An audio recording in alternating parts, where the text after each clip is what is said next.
Hello, guys. Welcome to my YouTube channel, Quick Learning Online Academy. Today, in this video lecture, we are going to discuss about symbols of beauty of Jammu and Kashmir. तो आज के इस topic में आज हमारा जो पहला topic रहने वाला है वो है हांगुल डियर।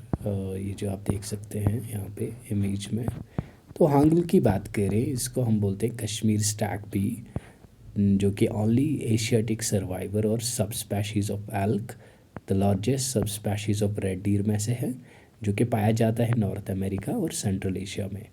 ये है UT animal of Jammu and Kashmir. पहले ये स्टेट एनिमल हुआ करता था, अब ये यूटी एनिमल है क्योंकि हमारा जे.एंड.के अब यूटी में तब्दील हुआ है। ठीक है, तो बात करें, इसका जो साइंटिफिक नेम है वो है कर्वस हांगलू हांगलू। और बात करें इसको कहाँ पे ज़्यादातर पाया जाता है, वो है दाचीगाम नेशनल पार्क, जो कि हर एग्जामिनेशन में पूछा जाता है क्वेश्चन कि हांगल को किस पार्क नेशनल पार्क में पाया जाता है, तो उसका आंसर होगा Dachigam national park. Most 80% examination जो जे.एंड.के में होते हैं उनमें ये एक क्वेश्चन पूछा ही जाता है। तो प्रीवियसली इसको फाउंड किया जाता था हिमाचल प्रदेश के चंबा डिस्ट्रिक्ट में भी। अब इनकी जो तादाद है वो कम हो चुकी है, तो जिसकी वजह से अब ये थोड़े से रह गए हैं।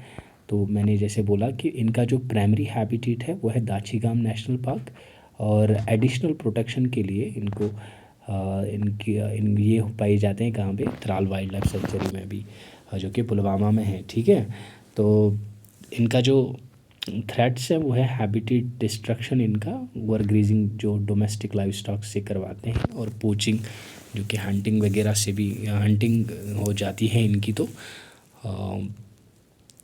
उसकी वजह से भी इनकी जो पॉपुलेशन है वो कम होती जा रही है। ठीक है, तो ये लिस्टेड है under the species recovery programme of the Wildlife Institute of India and the Environmental Information System of the Ministry of Environment, Forest and Climate Change के अंडर, ताकि इनकी जो रिकवरी है वो की जा सके और इनकी जो पॉपुलेशन है वो बढ़ाई जा सके, तो इसलिए इनको इस लिस्ट में डाल दिया गया है। ठीक है, तो international union for conservation of nature की बात करें तो इसका जो स्टेटस है इनका वो है critically endangered IUCN red list में, क्योंकि इनकी जो पॉपुलेशन है वो डिक्लाइन हो रही है रैपिडली। अगर हम 1940s की बात करें तो 1940s की जो पॉपुलेशन थी इनकी वो थी 3000 से लेके 5000 तक, बट आज जो कि हमारे पास डेटा है 2023 का, उसके अकॉर्डिंग इनकी जो पॉपुलेशन है वो है 289। ठीक है, तो ये आप खुद अंदाज़ा लगा सकते हैं इनकी जो पॉपुलेशन है वो कितनी डिक्लाइन हुई है, कितनी रैपिडली इनकी पॉपुलेशन डिक्लाइन हो रही है। तो 1970 की बात करें, जे.एंड.के गवर्नमेंट ने IUCN से मिलके और वर्ल्ड वाइल्ड लाइफ फंड से मिलके एक प्रोजेक्ट प्रिपेयर किया ताकि इनकी जो पॉपुलेशन है उसको प्रोटेक्ट किया जा सके और उनको कंजर्व किया जा सके, और उस प्रोजेक्ट का नाम था प्रोजेक्ट हांगुल।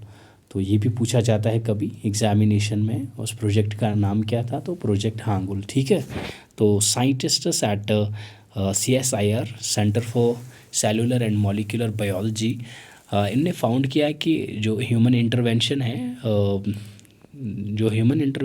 है इसकी वजह से इनका जो मीटिंग और बर्डिंग सीज़न होता है उसमें डिस्टरबेंस होती है, और जिसकी वजह से इनका जो स्ट्रेस लेवल है वो बढ़ जाता है और जो इनकी रिप्रोडक्शन पे असर करता है। ठीक है, तो ये इनका जो रिसर्च है इन्होंने किया है इस पे, तो उस रिपोर्ट के मुताबिक ह्यूमन इंटरवेंशंस की वजह से हांगुल की जो रिप्रोडक्शन है उसमें प्रॉब्लम हो रही है। ठीक है, तो की फीचर्स ऑफ हांगुल डियर की बात करें, इसके जो लार्ज एंटलर्स होते हैं जो मेल्स पोजेस करते हैं, फीमेल्स में ये नहीं होते हैं लेकिन मेल्स में होते हैं, जो इनके सींग होते हैं, जैसे आपने देखा होगा, मैं आपको दिखाता हूँ यहाँ पे। तो ये जो आप देख पा रहे हैं यहाँ पे, हाँ ये वाले, तो 11 से 16 पॉइंट्स तक इनको ये होते हैं, ये मेल्स में ही पाया जाता है, फीमेल्स में नहीं होता ये। तो सीजनल मीटिंग सीज़न और बर्थ पैटर्न क्या रहता है इनका, मीटिंग फ्रॉम अक्टूबर टू दिसंबर, और बर्थिंग करते हैं अप्रैल टू मई, ठीक है। तो ये हर्बीवर्स हैं, जैसे घास पे और लीव्स पे, फॉरेस्ट वेजिटेशंस पे अपनी ज़िंदगी बसर करते हैं। और अगर बात करें इनकी जो पॉपुलेशन डिक्लाइन है वो किस वजह से हो रही है, वो डिफॉरेस्ट्रेशन की वजह से, हैबिटेट डिस्ट्रक्शन हो रहा है इनका डिफॉरेस्ट्रेशन की वजह से। और लैंड इंक्रोचमेंट जो लोग करते हैं, कहीं पे मकान बनाना होता है या सड़कें लोग बनाते हैं, तो उसकी वजह से इनका जो हैबिटेट है वो डिस्ट्रक्ट होता है, और जिसकी वजह से इनकी पॉपुलेशन पे असर पड़ रहा है। ओवर ग्रेजिंग की वजह से, जो कि लोग पशु पालते हैं, तो उसकी वजह से भी इनकी पॉपुलेशन पे असर पड़ता है, क्योंकि लोग उनको ले जाके वहाँ पे ग्रेजिंग करवाते हैं, और ओवर ग्रेजिंग की वजह से फिर इनकी जो पॉपुलेशन है उस पर असर पड़ता है, क्योंकि इनके लिए फिर फूड अवेलेबल नहीं रहता है वहाँ पे, तो जिसकी वजह से इनको प्रॉब्लम्स होती है। तो पोचिंग एंड इलीगल हंटिंग जो इनकी हो रही है, तो उसकी वजह से भी इनकी पॉपुलेशन कम होती है। जैसे लीपर्ड इनको खा जाते हैं ना, जंगली जानवर, तो जो मीट खाते हैं वो उनको खाते हैं, तो इसकी वजह से भी इनकी पॉपुलेशन जो है वो कम हो रही है, ठीक है।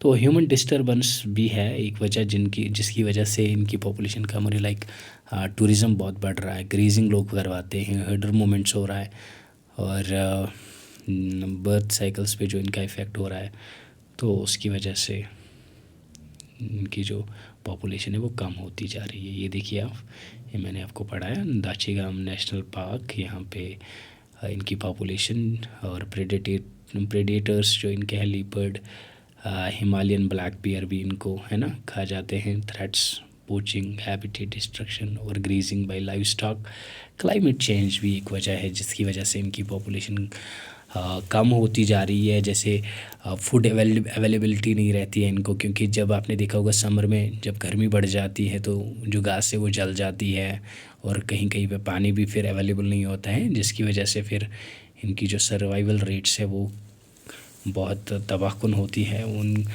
और इन पे असर पड़ता है, इनकी जो ज़िंदगी है उस पर असर पड़ता है, और इनकी पॉपुलेशन पे फिर उसकी वजह से असर पड़ रहा है, और इनकी पॉपुलेशन फिर कम होती जा रही है। तो यहाँ तक आपको ये लेक्चर समझ में आया होगा, आई होप। और अगर आपको ये वीडियो लेक्चर पसंद आया तो इस वीडियो को लाइक करें और शेयर करें अपने दोस्तों के साथ, और हमारी चैनल को सब्सक्राइब करें और बेल आइकन को भी प्रेस करें, ताकि जो भी हम नई वीडियो यहाँ पे अपलोड करें उसकी नोटिफिकेशन आप तक पहुँचती रहे, ठीक है। तो मिलते हैं एक नई वीडियो के साथ, तब तक के लिए अल्लाह निगहबान।